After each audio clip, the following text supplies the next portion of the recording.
Good afternoon and welcome to the Imperial Center for the Arts and Sciences and to the Maria V. Howard Arts Center and to the theater on this beautiful September day.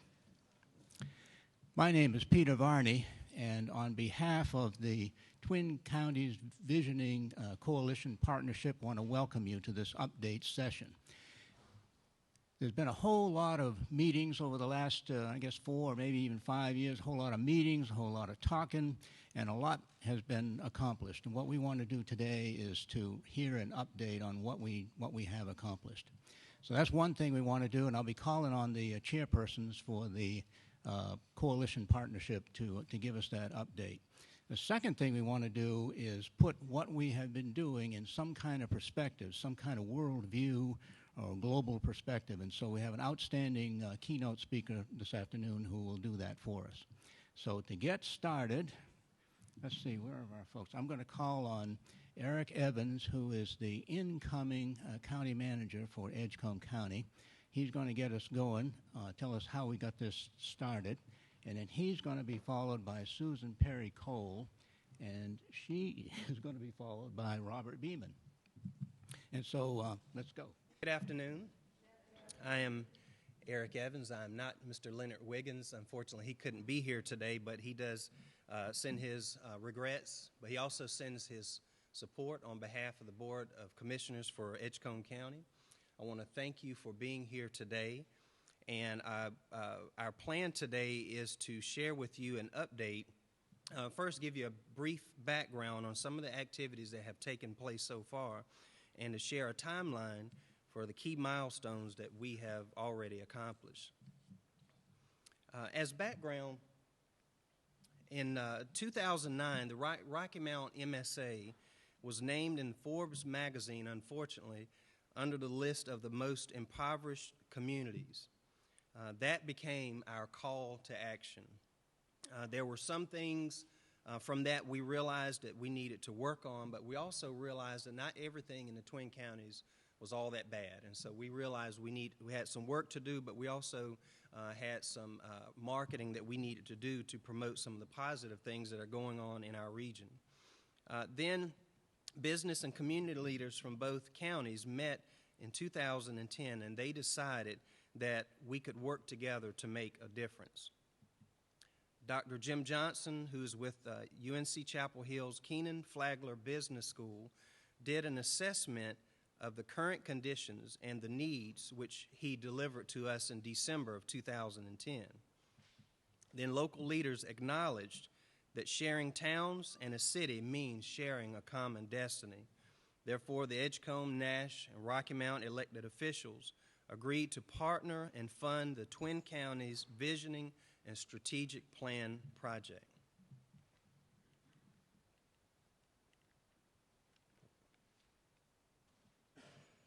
And so once that project started, in the fall of 2011, we recruited Skio Solutions, which is a consulting firm out of Charleston, Virginia, to assist us with the process. Over 360 people participated in what's called study circles in the spring of 2012, and I'm sure that a number of you participated in one of those study circles. From that, there were key issue areas identified as far as our needs were which we needed to place some focus. From that, action groups were formed in the spring of 2013 to map out strategies to move us towards our vision.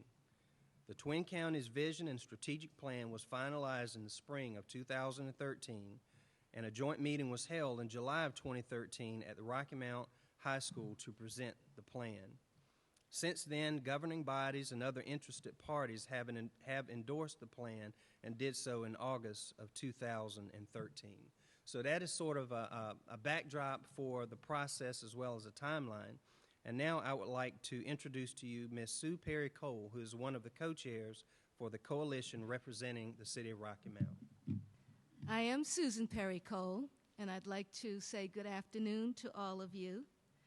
I have been serving as one of 3 co-chairs of the Twin Counties Visioning and Strategic Planning process. I'm honored to participate today in this community update session, And I want to thank all of you personally for taking time out of your busy schedules to attend this event and receive this important update information. Now, I'm home, and I'm going to be informal. I'm old, I've had cataract surgery, and I can't chew gum and walk at the same time. So I'm being assisted by a lovely intern named Savannah Copeland, who's part of the VISTA program, and she's going to work the slides for me, and I'm going to try to stay on point so all of you can follow what I have to say. Before I begin the heart of my presentation, I'd like to make a few introductory comments. All of us today recognize that many of our region's major challenges, such as high unemployment, high poverty, and low economic viability, are still present in our community now. However, none of us involved in the journey to plan, develop, and begin implementation of the Twin Counties Visioning and Strategic Planning process believes our regional situation is hopeless. None of us believe that, or that solutions are impossible to find. We believe in a world of possibilities and recognize that things can and will improve, especially if each of us puts our shoulder to the wheel. When we began this process in 2010, and I was there back then, you might say our region was characterized by a widespread negative mindset, or a shared memory of failure and community deficits. Something has to happen to change all of that. Many positive things have happened over the last 5 years, many more than we have time to highlight in this program today. Our community is beginning to experience small successes that build civic pride and vividly demonstrate to all of us that we can leverage these accomplishments, accompanied by dynamic collaboration, to advance systemic change. One of the most important things that has happened is that we have together, say that word, together. We have together worked to create a set of collective goals and place them in front of ourselves. So the information we are officially profiling for you today is part of a compelling vision and a basic roadmap for progress toward the future prosperity of our entire region. But successful revitalization initiatives must involve diverse groups of people and multiple partners. Here in the Twin Counties, many different stakeholders from diverse segments of the region continue to be attracted to our positive vision for success and are coming together to expand our network of doers, raising expectations, keeping our eye on the big picture, but focusing on small, attainable successes and relentlessly building on them. This is the story of the action group process, and it is the accumulation of this collective action and cooperation that will over time turn the tide. So before we delve into the information from the action groups and review implementation progress and upcoming plans, let me make this observation. It turns out that community development research reveals that to reduce poverty, disvestment, and economic distress, every successful community needs a core set of human interventions and a core set of place-based or physical interventions that cut across multiple sectors to achieve the progress that we have identified. These 8 action goals, which we're about to review, from the core strategies that must be built along with other interventions to address the core needs which were identified during the study circle process that Eric referred to earlier. So I'm going to now begin, Savannah, with the first slide. I'm going to see if I can stay with you. And there are the 8 action groups all together for you, and we're going to review each one of them individually. I'm not going to read each of the individual slides. I'll just highlight, make a few comments, because you're quite capable of reading things for yourself. And we can move to crime, prevention, and safety. And here I just want to say that you can see that the information included in this slide, that the action group is focused on holistic crime prevention and safety initiatives that emphasize human development. You see the various law enforcement agency-sponsored youth programs, and also highlighted are the community-based organizations, Communities in Schools, the Boys and Girls Club, Down East Partnership for Children, and OIC that are involved in other initiatives focused on youngsters and young adults. Now I want to move to the food economy. Before I became chair of this action group, I was introduced to the concept of obesity. Obesity affects everyone. It cuts across race, socioeconomic class, gender, and age. Obesity is a major health concern, a personal challenge, an economic hurdle, and a policy issue. The primary concern is related to overweight and obesity are the health risks that they pose for chronic diseases such as heart disease, stroke, diabetes, which I have, and some forms of cancer. An intern in my office yesterday showed me information about a new study released last month, which ranked the fattest cities in America. 3 cities in North Carolina are included in the top 10 listing of such cities. Roanoke Rapids was rated number 5, Rocky Mount was rated number 8, and Lumberton was rated number 9. It's no accident that these cities are all located in eastern North Carolina and all are highly economically challenged. The study said that obese people spend 42% more on health care, with the estimated cost of obesity-related treatments nationwide at about $147 billion with a B. So now we can understand why the Kate B. Reynolds Trust this spring designated the Twin Counties to be included in its Healthy Places North Carolina initiative. Incidentally, the Trust cited the Twin Counties plan and our action goals as one of the reasons for our selection. There is no medicine more powerful than what is on the end of your fork. To address obesity and better weight management, we must increase access to and consumption of fresh and affordable fruits and vegetables in their natural state in the various communities across our region. This food-based development strategy is at the heart of the food economy action goal and the activities highlighted in this slide. I would like to point out a couple of things that are not in this slide, and that is that the Rocky Mount Edgecombe CDC has completed due diligence on a grocery store at Crossing X64, which is located in an Edgecombe County food desert area. And also they have a healthy food financing initiative for economic development funding pending before the U.S. Department of Health and Human Services, which they expect to receive a decision by next month. Now we can go to our next slide. To create healthier communities, we must address healthy behavior and access to care.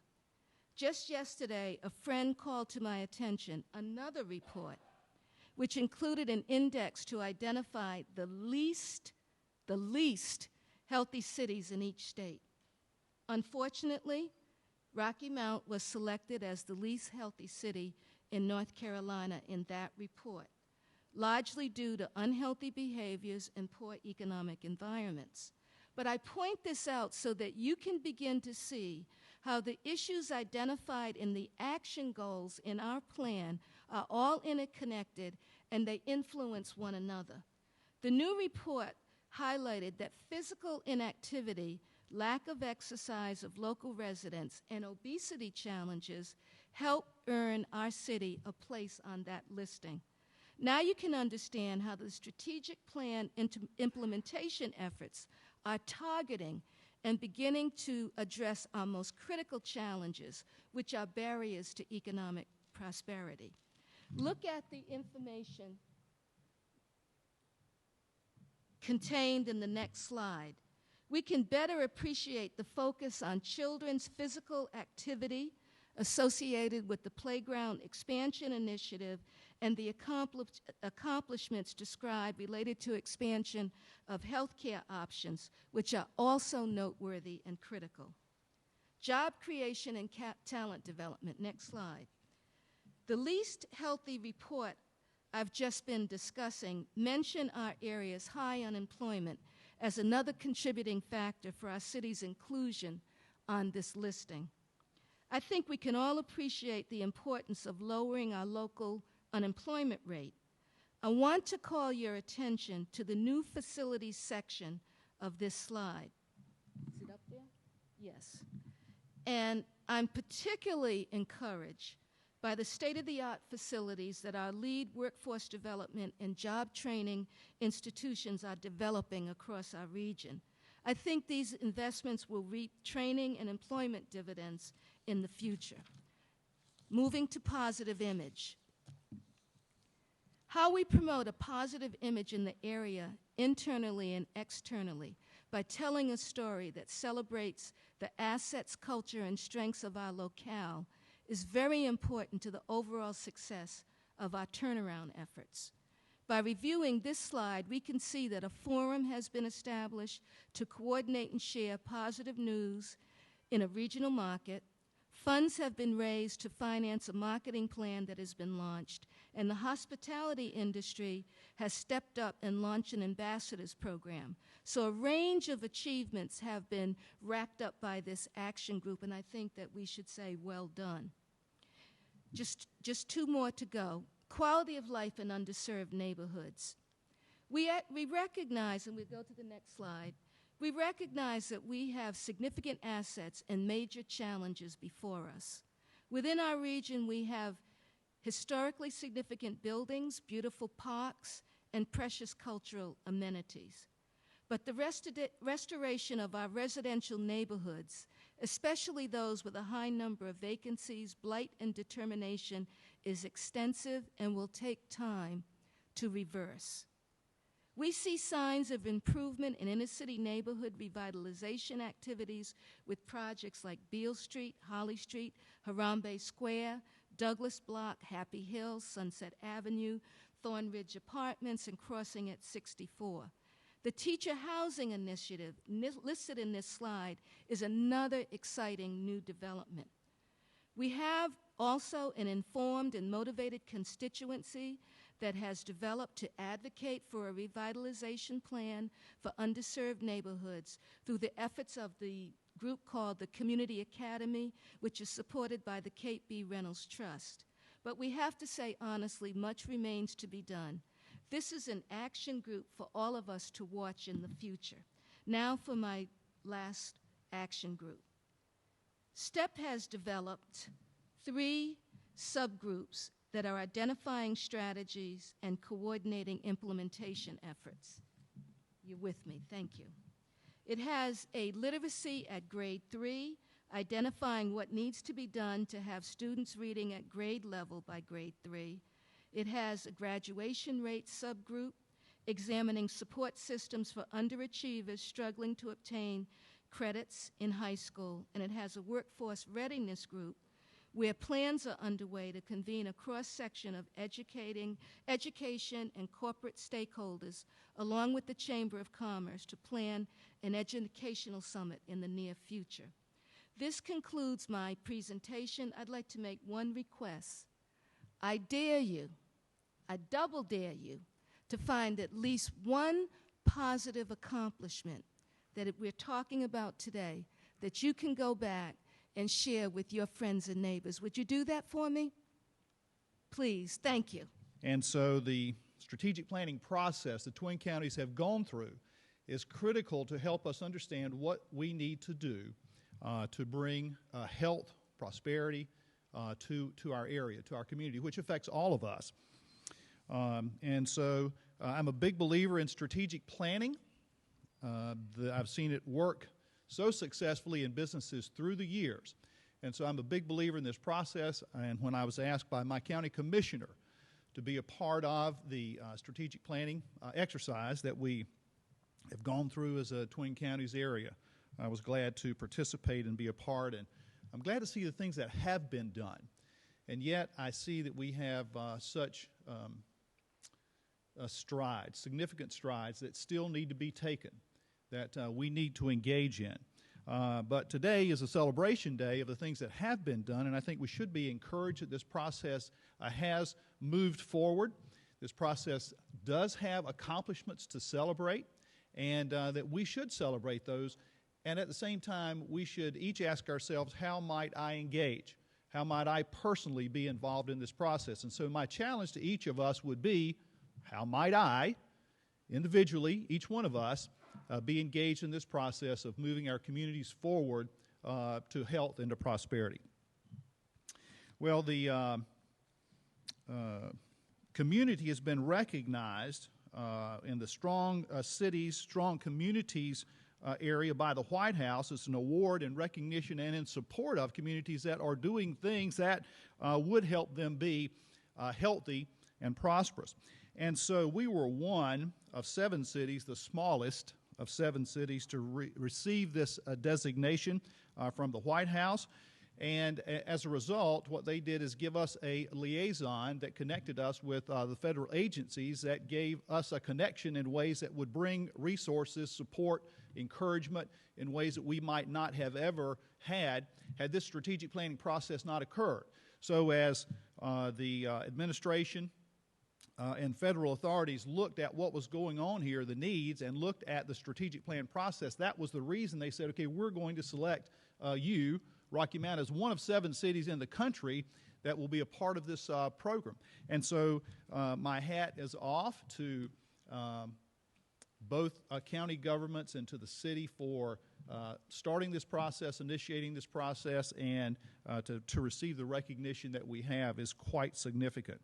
They identified 3 areas that got their attention that allowed us to receive this designation and award, and one is the food economy. And certainly that's an area for all of us who live here, eat here, and it's just become a level of awareness with me and my eating, how significant it is, the things that we eat, and that comes more from education and motivation that we'd all be compelled to eat differently and help others see the value in doing that. So I'm glad that's an area. When that came out of the strategic planning process, I thought, how will we ever impact the food economy? But yet, through the work of Sue Perry Cole and this coalition that's working together, we are making some progress there. And so the federal authorities recognize that as an area that we could and should be making a difference. And even if you go to the local farmers market here on Saturday morning, they now have a way that people can come and be a part of that and buy the food who are low-income folks. And so that's just part of what's come out of this process and this award. The other is quality of life in underserved neighborhoods. We have many underserved, disadvantaged neighborhoods in our community, and the work of so many to make that better. One of those organizations I want to recognize is Peacemakers.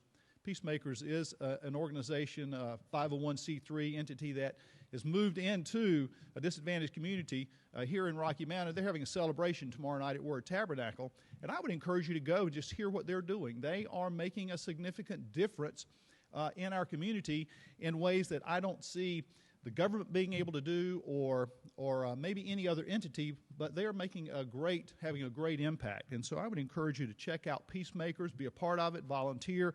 They're tutoring. They're bringing books into homes. They're create a summer school for kids. They have just many ways that they're working to help the disadvantaged neighborhood that they're a part of. And then the other is job creation and talent development. These 3 areas, the federal authorities have said those 3 are significant, and that was the reason they selected Rocky Mount to be a part of that. Well, the reading I've done says that job creation is the key. We have to create new capital investment in our community. And so what attracts capital investment?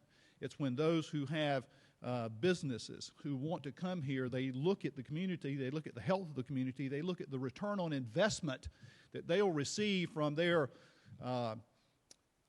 maybe multi-million-dollar investment they'll be making in our community, and ask, what return will I get? Is it safe?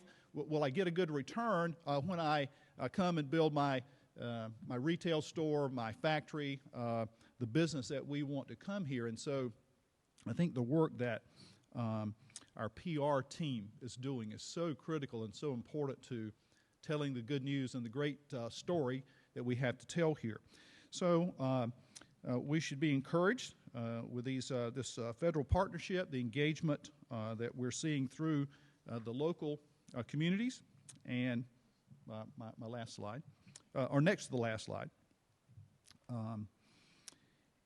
just the work that Richard Joyner has done in Canida. They've come and looked at a part of that, and I'm also do a fair amount of work in Greenville. I'm seeing the same sorts of things going there with disadvantaged neighborhoods, disadvantaged youth, and just great opportunities in the areas of arts, economic development, community health, the food, whole food area, a summer meal challenge, and so many things that are going on. So my challenge to each of you, and the last slide, please, is get involved in some way. Last 2 weeks ago on Saturday morning, there were 3,000 people in downtown Rocky Mount. I don't know when the last time we had 3,000 people in downtown Rocky Mount. They were here on Saturday morning for a prayer walk. And part of that effort is to pray for our community. And the prayer cards that are available for each of you here up front identify these 7 areas that came out of the strategic planning process. And so if you're a person of faith, if you're a person who believes in prayer, pick up one of these cards. Even if you're not, pick up one. It's a reminder of all the areas that we're working that would make this community more successful and more prosperous. And also, please be sure to pick up your own copy out front of the Twin Counties Visioning Plan. And ask yourself, okay, how might I get involved, be engaged, and make a difference? And so I appreciate the opportunity to be a part of this process, appreciate the great work that is going on by so many, and yet there is a great task ahead of us to be done. Thank you. Gives me great pleasure at this point to introduce our keynote speaker, who is Ted Abernathy. And I think members on the stage can move on down so they can see his slide, and we'll get Ted to come up here. Let me tell you a little bit about Ted. Ted is born in Dallas, North Carolina. Now, Dallas has a big name, but it's a small community. I think it's located in Gaston County here in North Carolina. Ted received his undergraduate degree from the University of North Carolina at Chapel Hill, master's degree from Johns Hopkins University. He is a graduate of the Economic Development Institute, EDI, and is an Eisenhower Fellow for Global Economics. His career spans 35 years in the field of economic development. He's currently the managing partner of a consulting firm called Economic Leadership, LLC. And that firm is presently working in about a dozen states on competitiveness projects and economic development strategies and marketing strategies as well.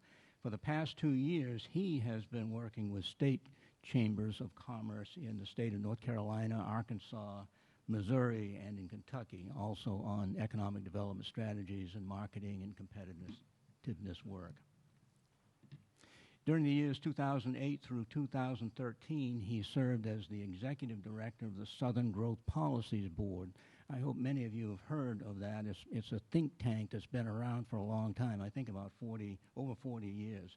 And that policy board provides economic development research and strategy and marketing advice to anybody that would be interested in it. Mainly it would be states, chambers of commerce, communities, counties, cities, and regions. He recently served as the Executive Vice President and Chief Operating Officer for the Research Triangle Regional Partnership. That was for a period of about 8 years, and during that period, he worked with hundreds of clients, and during that period, I think generated somewhere around 65,000 jobs, and with representing about $10 billion in investment. Most impressive. One more thing, Ted. Please. He spends a lot of time on the road, touring, speaking to groups. I think he speaks to around 75 groups every year, and so we're very pleased to have you here. So thank you. Watch the step. That was very kind. I appreciate that. So it's nice to be in Rocky Mount. Now, how many of you know where Dallas is? Okay, so if you know Dallas, you know that I grew up in a smaller town than Rocky Mount, and a town that faces many of the issues that you have. We're actually next week debuting the plan for the Delta Regional Authority, which is 252 counties in the Mississippi Delta. And if you want to feel good about yourself, Google it about next Friday and look at the data on those counties. It's horrific what's happened in the Mississippi Delta in terms of poverty and unemployment, and we're trying to find a path forward. I was asked to come today and talk a little bit about what's happened recently that's made everything sort of the way it is, and how do you find your way out of that? And so I get to work my own slides, which is what I normally do, but it means I have to see what they're doing behind me. So I'm from Dallas, North Carolina. My favorite philosopher is Mike Tyson. Mike Tyson is the most quotable sports athlete in recent history, and his best quote ever is that everybody has a plan until they get hit in the mouth.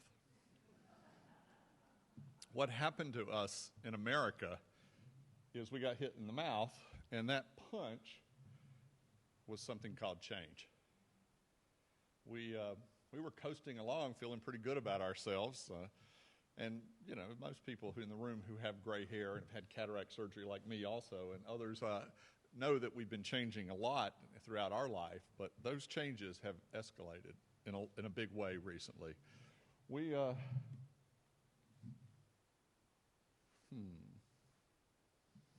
We've come a long way. These are my grandparents. Two of them, the two on the left are from Dallas. The two on the right are from Alexis, North Carolina. If you get Alexis, you're going to get a star today. It's a crossroads north of Stanley. My grandparents died when I was in college, so it seems like they were around pretty recently to me. They grew up in small towns. The biggest town was 3,000 people. They all lived on a farm. They all worked in the textile mills. The longest anybody went to school was 6th grade. Roy over here on the left dropped out after 2nd grade. His mother died. He had to go to work. He became a carpenter and actually built the courthouse, did the woodworking in the courthouse in Gaston County someday. He lived a reasonable life. He owned Chevys. Wade and Janora owned Fords, and that was the way life was. They never had a phone that didn't have a party line. They never saw a computer. They never had a passport. They never got on an airplane. Never would have. Margaret up here she didn't understand why anybody would get on an airplane, because if you throw it up, it falls, used to be what she said. And this used to be North Carolina. I mean, this was how we grew up. And you could live a fairly decent life, work, put your kids through high school. My parents both went through high school. And you could do that working for J.P. Stevens and Bonet and being part of North Carolina as it was in the 50s and 60s. And then the world changed on us. In fact, I don't know why it doesn't go forward. Let's see here. In fact, everything changed. The economy changed completely. We can look at 100 stats and 100 sets of slides, and we do that for people. And just about every job that existed doesn't exist anymore. So everybody here think for a second about what your parents did or your grandparents did. By the way, Janora, and if you need a girl's name that nobody's using, Janora is definitely the one. I've not met a Janora since my grandmother. Janora's father was a trapper. When's the last time you met a trapper? I mean, really, that was what he did for a living. He was a trapper. Think about it. I mean, that's just, that's the last century, and that was true. Today, what we expect from people, what we expect from our workers, what we expect when we go somewhere and do business with someone is just different. And the biggest change we all face is the fact that change has accelerated so much. This is our recession. I get to talk a lot about economics, and so I'm not as scared of it as most people, but the economics of our last recession were very different than every recession before it. You can see it's the long one that goes deep, loses about 9.5 million jobs, takes 78 months to come back. And last May, and people go, well, the recession was long. Well, the recession wasn't long. Recessions are measures of gross domestic product, and that came back fairly quickly.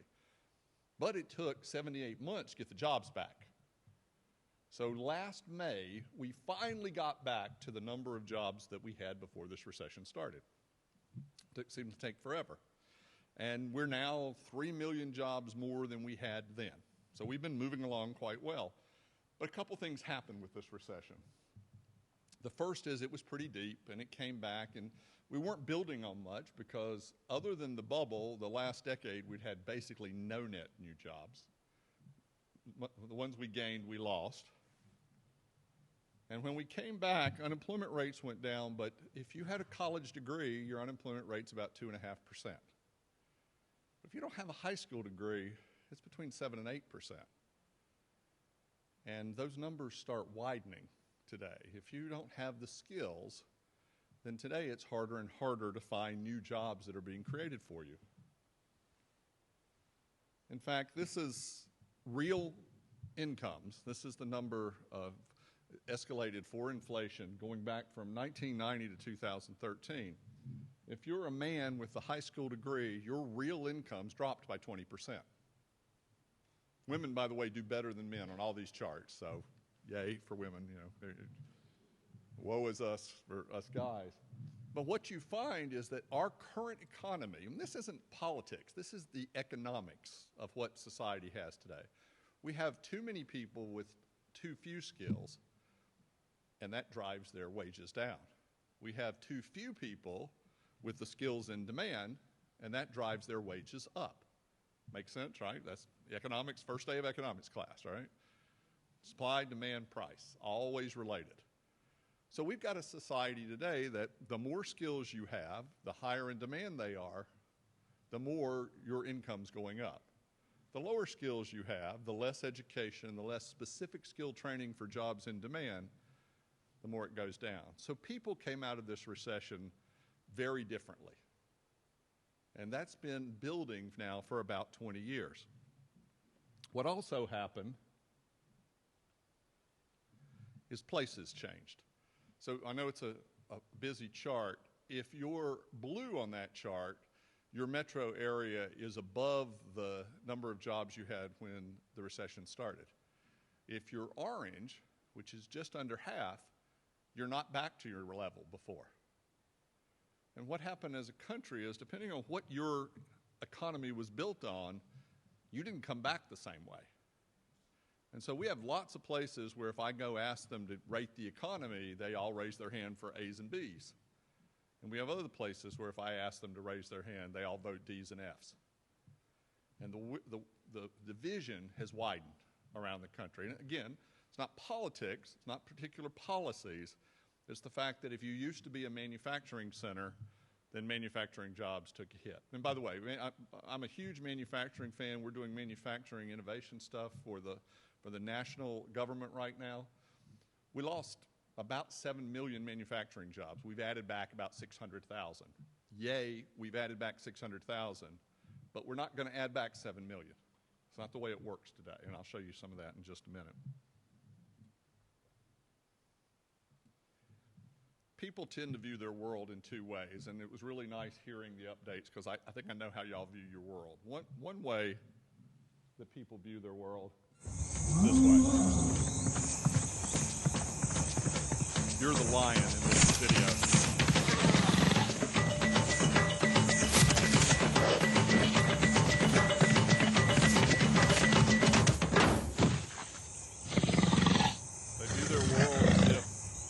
Fall in their lap.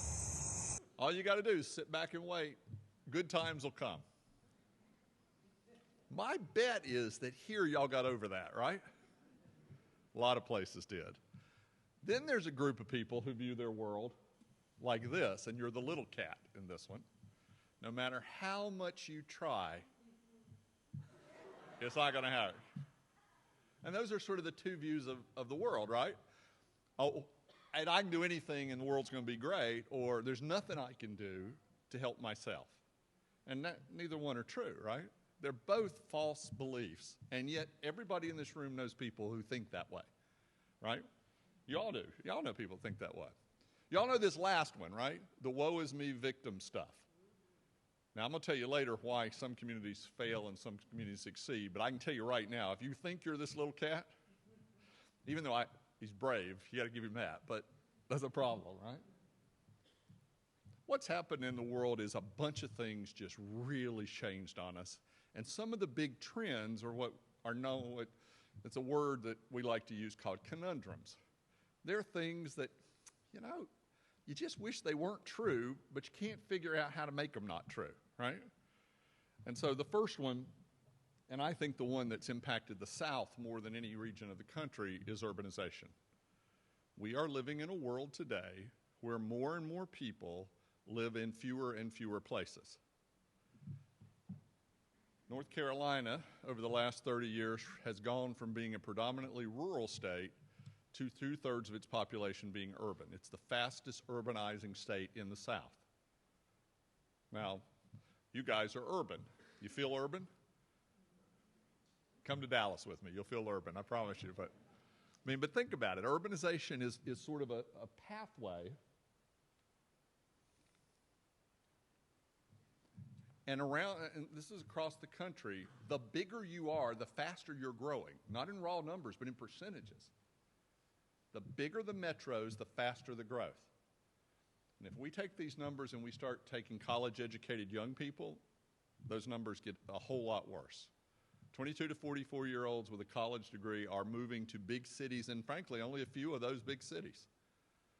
And we are urbanizing more and more, and we don't know what to do about it.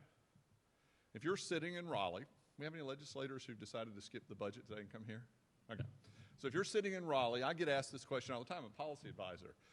So should we spend more money to spread the market out, to encourage things to go places they're not normally going, or should we take the most efficient route and let the market do its own thing and concentrate wealth? Good question. That's a choice. That's a policy question. That's not an answer. There's no aha that any of us have. That's choice. And states are struggling with that choice because it's a conundrum. They'd like it to be something different. To make my point, there are a little over 3,100 counties in the United States. Half the population live in those 146. Half the voters in America live on the blue dots up there. I make the point? Thought it was. I love that slide. I hate what it means, but I love the slide. So urbanization is here and it's not going away. It's happening in Europe, it's happening in Asia, it's happening in South America. Urbanization is a trend that we will not reverse.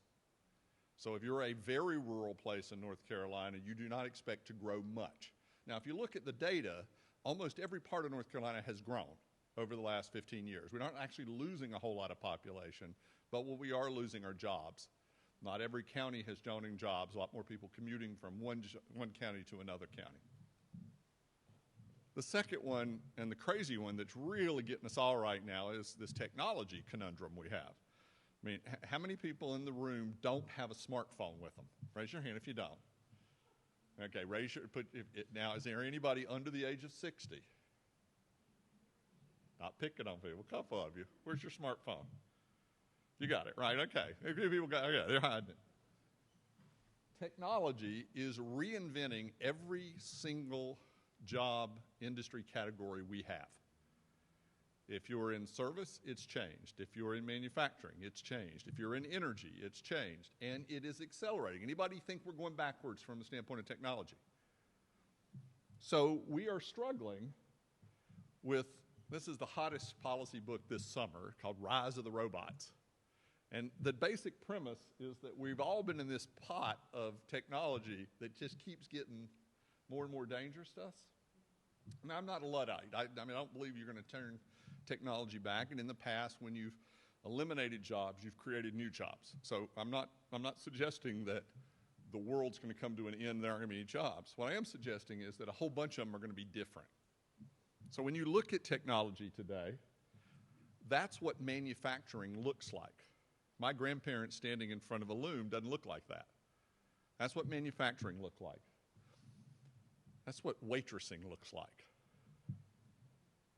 This is what rural health looks like. This is what surgery looks like today. This is taking tickets in Japan for your movie. You interact with a computer. Your bartender and your cook are a machine. Your taxi driver's not going to be a person. And the person coming to speak up here is going to be a hologram. It's going to be me, and I'm going to be on a boat somewhere. Right? Yeah, that's the world we live in. I mean, how many people under 40? Raise your hand for me. Okay. So how many of you go through the self-checkout line if you're under 40? Right, all of you, right? How many the rest of you, how many of you go through the self-checkout line? A few of you, yeah, okay. The rest of us, I don't know, we're going to wait for that one person because we don't want that machine, right? But everybody else in here interacts with those machines seamlessly. Our next generation will do so. The hottest topic in my field right now is something called technological unemployment. There's a study that came out about 18 months ago in Oxford, England, where they took a look at every occupation in the world and tried to estimate the impact that technology would have on those jobs over the next 15 years. And Mike Walden at NC State has been working with me. We've been trying to look at all of them in North Carolina. Rough guess, and this is just a preview, 30% of every job gets displaced by technology in the next 15 years. Now, I want you to think about it. We go crazy if unemployment rate goes from 5 to 7. That's 2%. We're talking 30%. Now, will it create new jobs? Probably. Will you be trained for those new jobs? Not at all. And so technological shifts in automation are really big. They do a thing which is just mind-blowing on the odds that your job will be eliminated. So if you're an accountant, the odds are about 90%. If you're a dentist, they're about 2%. And if you happen to be in the middle and are an economist, it's 50-50. So if I can get to retirement, I'll be okay, I think. I'm not going to spend much time, but we all know demographically we're shifting pretty dramatically. We know that as a society, we are much more diverse than we've ever been. We always tell people, if you want to be a futurist, be a demographer futurist. Because if you can tell me your age today, I'm pretty good at guessing what it'll be 5 years from now. This has been coming for a long time. We've been talking about it. It's true. It's here now. 90% of all the new workforce from now till the middle of the century are immigrants and their children, if we stay current policies. And then the one that scares me to death is the graying of America. We're all living longer. That's good. At my age, I like that. But there's going to be a ton of us, and we didn't save near enough money. What we've got looking forward is a society where millions and millions of people have enough money to last about 2 years at their current standard of living. And there will be a huge gap as we go forward where the lifestyle of many, many people drop. And what that's going to do to public services and public expectations is going to be tremendous. And remember that this is the group that votes the most. So they're going to vote. Expect changes. Then we have the talent bar. We've been doing work. I don't know, Ruben, did you show up here? I don't think so. I've been doing work for OIC here in Rocky Mount for a while and looking at what it's going to take to be competitive in the workforce as we go forward. Employers have long lists like this that they tell you all the time, and we've interviewed probably, 2,000 employers in the last few years, asking them what they want. And there's a long list. Bottom line is they want employees that can do everything. And they want them for cheap. So, I'm sorry. I do too. I hire people. When I hire someone, I want them to have every skill in the book. I want them to be no trouble, and I want them to work long hours for as little as I can pay them, right?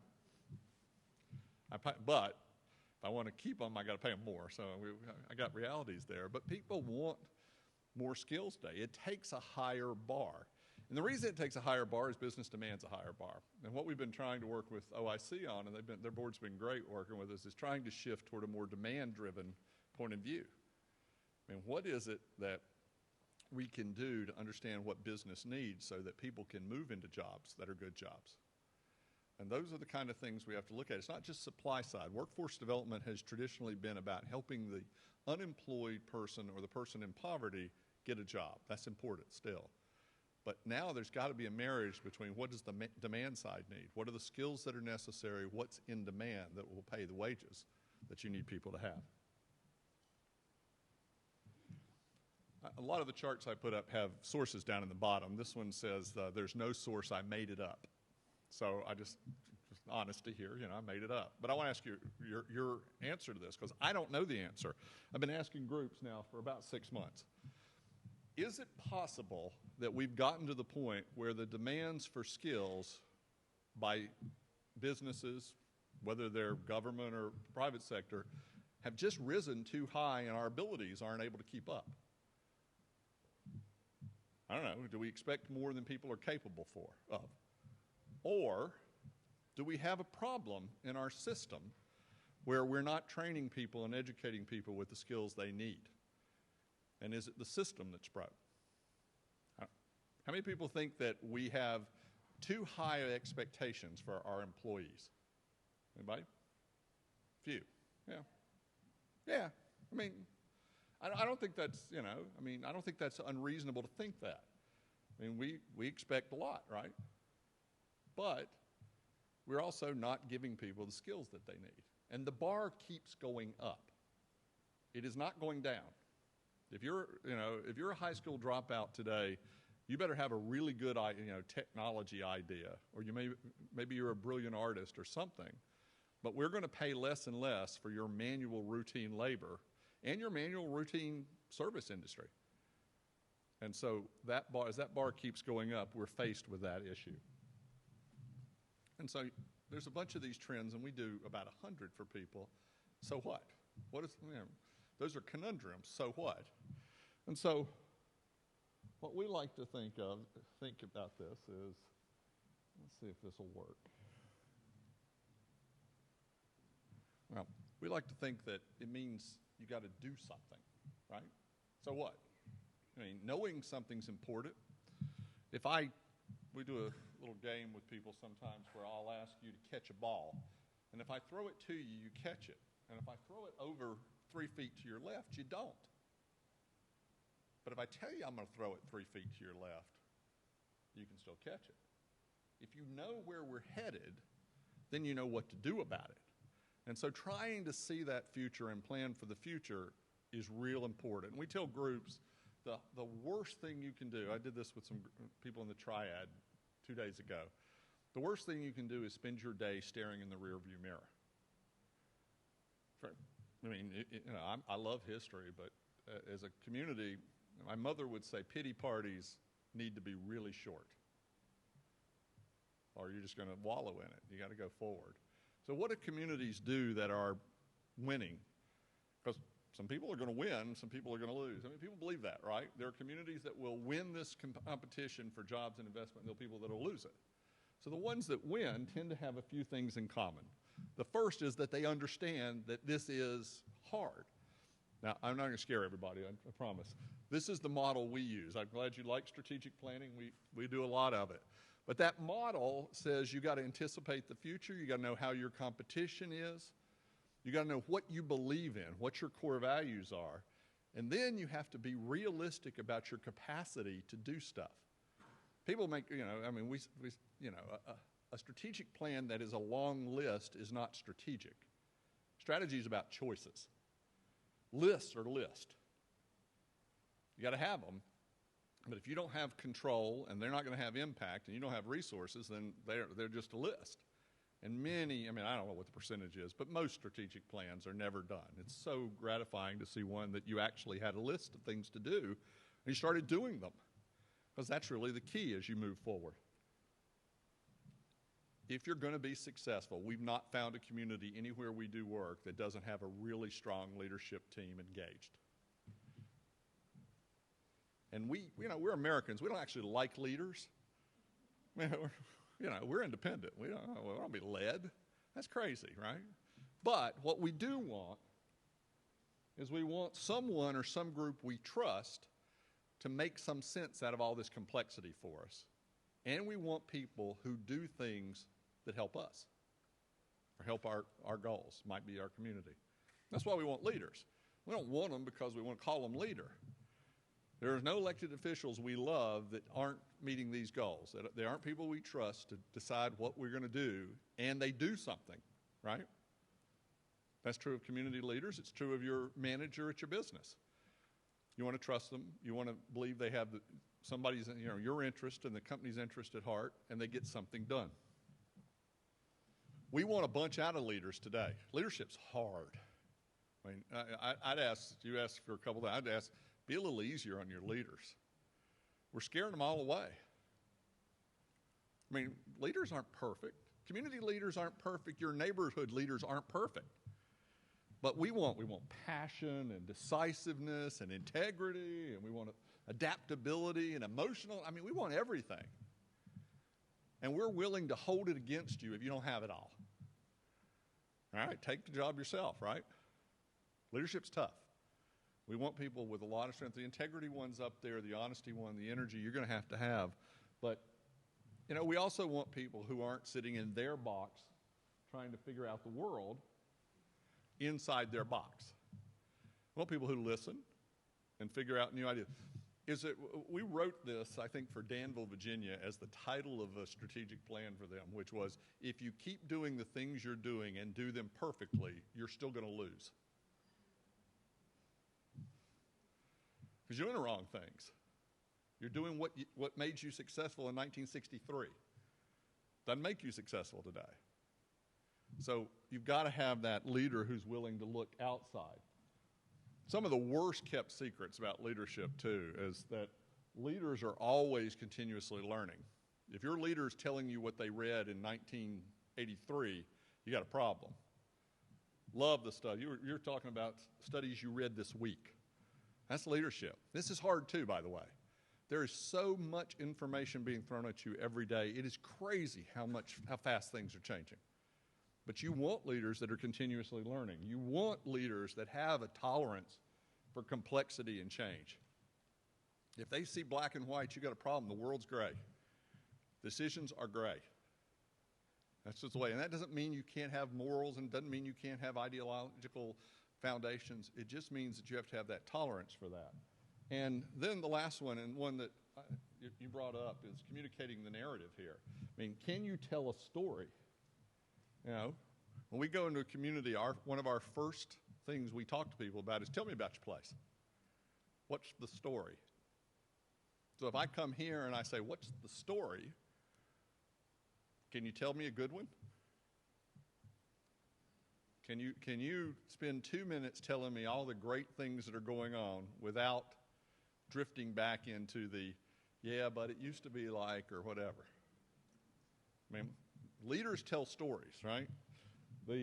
Jack Welch has the great quote that good business leaders create a vision, articulate a vision, passionately own the vision, and relentlessly drive it to completion. That's leadership. Tell a story. So you've got to be able to tell that. And there aren't any successful communities that can't tell stories. How many native North Carolinians in the room? Okay, most of you. Okay. So if you go to Charlotte, watch this. Why is Charlotte successful? Somebody tell me. Leadership, what else? Banking, what else? We got it, right? We know the story. Okay, so why is the Research Triangle successful? Education, what else? Right, you got it. You know their story. Why is the Triad successful? Well, see, they'd tell you they weren't, and then we'd have trouble. Logistics is the right answer, by the way. It's why they should be successful, but they don't have a story. They have the old story, which was tobacco and furniture, but they're working hard on their new story. So when we're done today, somebody come up to me and tell me the story for here, because you got to have it. Then leaders, I told you leadership teams are also important. And we do a lot of work with communities. It's hard to lead as a group, right? So a leadership team is great when you have high expectations for that team, when you know what the purpose is, when there's process, when there's trust. I'm going to come back to trust. Accountability and honesty. Leadership teams, especially volunteer teams, that's hard to figure out how to do stuff. Communities that practice collaboration almost always beat the ones who don't. We get hired, and it's great because people usually pay us lots of money to come in and do what we call couples therapy for communities that are just fighting. There's an election, there's neighborhoods, so we need someone to come in and pretend to be referee for a while. You can't fix that. You either collaborate or you don't collaborate, and so what we tell people is you got to rethink collaboration. Collaboration is the act of working with one or more persons to produce something, usually something that you can't do. People kid all the time that it's an act between unconsenting adults, right? That's the joke. Well, what we tell people is a commitment to collaborate is not a royal wedding. It is not, you're going to love the person, you're going to marry the person, you're going to spend every minute with the person. That's not collaboration. That's marriage. Collaboration for us is defined by Habitat for Humanity. They have figured out how to do a plan for lots of different people to do their parts to end up with something that they all wanted. The Duke and Carolina basketball teams have built houses together. They don't like each other. Don't have to. The Duke people have to know how to do that manual labor stuff, and the Carolina people have to do that fancy stuff on the other side, right? And the state people have to tell them both what to do, right? I got it, I know. But collaboration is about getting something done, right? So communities that learn how to get stuff done first have to decide what's the stuff. What is it you're trying to achieve? And if you can figure out what you're trying to achieve, then you can decide to do something on Tuesday, and I can decide to do something on Wednesday, and on Thursday, everybody can look and see how good we did. That's collaboration. Groups take a while to evolve. You don't start with a group and expect them to work together immediately like they're, family. Groups go through very clear sets of parameters. They start out with building familiarity with each other and personal contact. They build common language. This is what groups do. So if you put a whole group of people in a room and say, y'all go do a strategic plan together, you don't know each other, it's going to take a while. Y'all have had 5 years. You're probably good at it by now, right?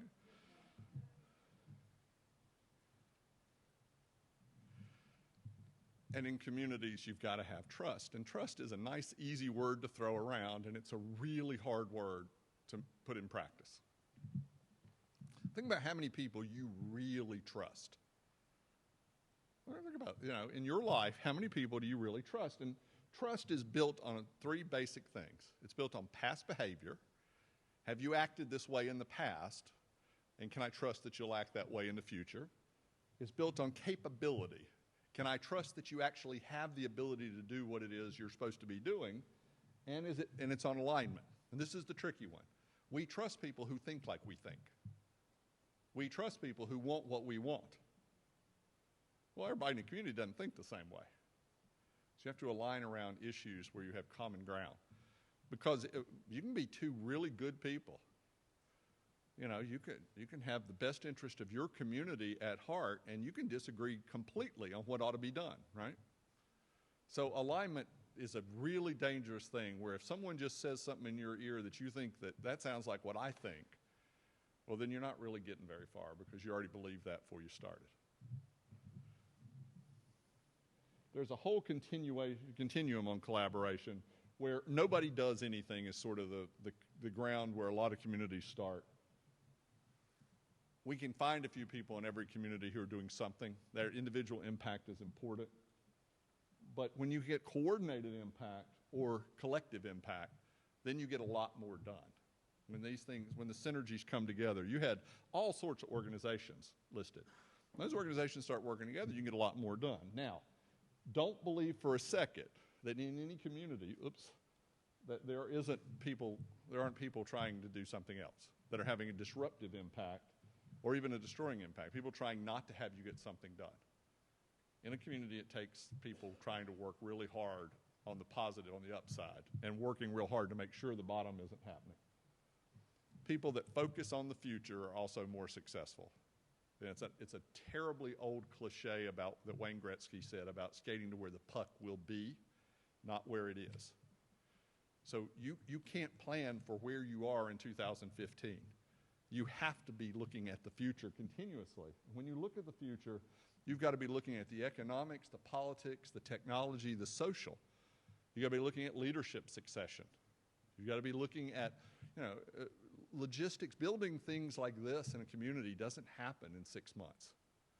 It takes years to build the pieces. And so you've got to have that long-term focus for the future. You got to make choices. We tell people that is the nature of community paralysis. We have to decide which we're going to choose. That's strategy. But if you can't make a decision, then what have you decided to do? You've decided to sit right there at the front of the fork and go no further, right? That's choice. And that choice doesn't usually get communities ahead. My favorite quote, and it's a quote that's in the Research Triangle Park that they found back in the 1950s, which is, a society grows great when old men plant trees in whose shade they'll never sit. Isn't that nice? I mean, it's a great quote, isn't it? I mean, if you're only doing stuff for you in communities, it's not far enough out. I mean, people in this community are doing things today that they're seeding places that their children and their grandchildren will enjoy. Research Triangle Park is a great example in the state of North Carolina of something that gets celebrated for some of the right reasons and some of the wrong reasons. I don't know if you know this, but people in the 50s, when they were thinking about it, they were trying to figure out how to stop brain drain. It wasn't this grand economic development idea. It was, how do we keep our kids who are going to Duke or Carolina or State from moving to Atlanta? And there's actually a quote by someone who worked raising money who would say, when he went around, if you don't give money to this, we don't do something, then your kid's going to marry some Yankee girl and you're never going to see your grandkids because they'll be living up north. I mean, we do things in our interest to do them. And as we think forward in communities, the ones that have the long-range plan, you got to have a 2-year and a 3-year and a 5-year plan. But you also have to see where you think you're going to be moving out 10 to 20 years. Hey, you got to get down. Come on. I like this guy a lot. He's trying real hard.